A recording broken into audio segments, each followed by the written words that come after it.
Hey everyone, welcome to my brand new show, Nintendo in Numbers. So I'm the kind of guy that likes to play with data. And all those media sites out there love to report on Nintendo financials and all that good stuff. One guy will say this, one guy will say that, but who the hell really knows who's saying the truth?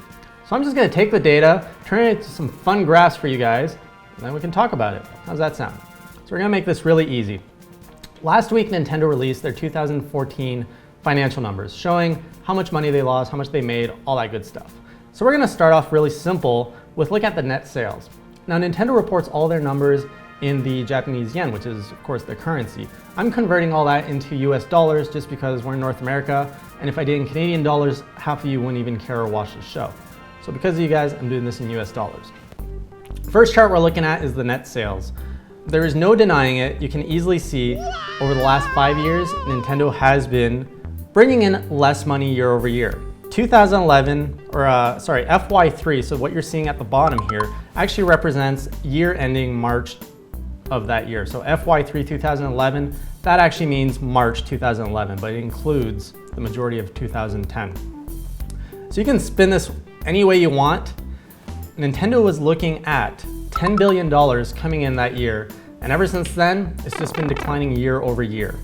Now, does that mean that Nintendo's heading for trouble? Not necessarily. This doesn't indicate if Nintendo's not making a profit or not. It's just saying how much money is coming into the company. Now, another number that's interesting to look at is the net income. This is actually telling you how much money is Nintendo making in terms of profit after they take into account paying off their taxes, paying off the expenses of making those sales, how much money is left. Back in 2012, the year ending in 2013, Nintendo did make a small profit. It's not much. In fact, we're looking at about, what's this number coming up to? I think it's around 70 million or something. The number's not showing up for me. I mean, it's not much compared to the other years, but it was still a profit. That aside, more importantly, you can actually see in the last year, 2014, Nintendo saw strong profits, passing over $400 million in profits. That's good news for Nintendo, especially when you're considering how much money they lost in 2013 and 2011. So now we know Nintendo's doing good. So let's dive in deeper into, aren't you guys wondering how well is the Wii U selling? How well is the 3DS selling? Nintendo gives all those numbers. So why don't we go and check out what's available? So here I'm actually showing the total Wii U sales worldwide. So the Wii U sales, they are up this year. Remember last year we had the big Wii U drought. That's when we saw the decrease in Wii U sales. But you're seeing about 3 million units sold year over year. It's not amazing. In fact, how do you know if this is good or not? Well, we can take a look at how that performs compared to the last three home consoles, which is the Wii and the GameCube. Again, numbers publicly available. All this information you can find in a link I'll put in the description. That's where I got my data. You guys can see it there too. So we all knew the Wii was a huge success. And it's obvious, if you look at how it performed in its first 3 years, it just soared in sales, hitting roughly 25 million units by year 3. Now, if you look at the Wii U, it's actually the worst selling console, or it's the worst selling console in the last 3 generations. Even the GameCube was selling better than the Wii U. Now, if we go on the handheld side, how's the 3DS doing? And this one's interesting too. So you're seeing this big jump from 2011 to 2012. And the reason you're seeing this is because the 3DS was released in the first quarter of 2011. The other years are actually 4 years. You're looking at 12 months of 3DS sales, and then you're seeing that jump to 13, 14 million.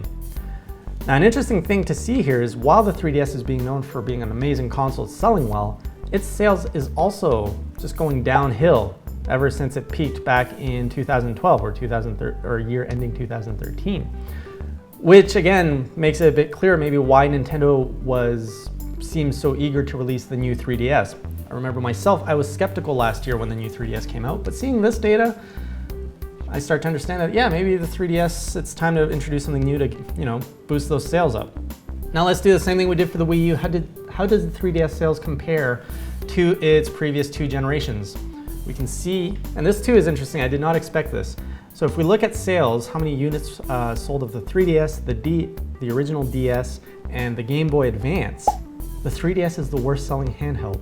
The DS, again, just like the Wii, The last generation was amazing for Nintendo. The DS and the Wii combined were just moving numbers like crazy.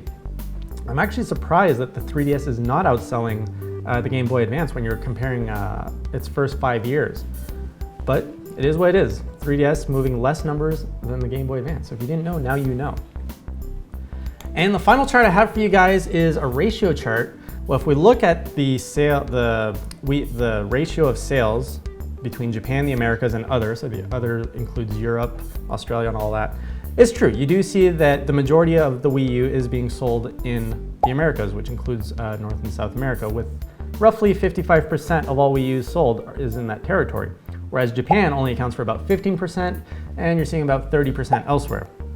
Now, it's interesting to look at the 3DS. The handheld market is much different. You're actually seeing a pretty even distribution across the world, where just about every country wants the 3DS. So you're seeing roughly 30% across the board. So that's all the data I have for you guys today. Let me know if you like this kind of show, and I can get more data for you guys and present it in fun ways.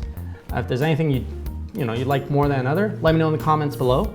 I'm planning on doing this on about a monthly basis because that's when financial reports come out, at least for North America. In Japan, you do get a weekly thing, but I don't think I could make it that interesting every week. So if you like the video, do leave a like. Don't forget to subscribe and let me know what you think. I'll see you next time on Nintendo in Numbers.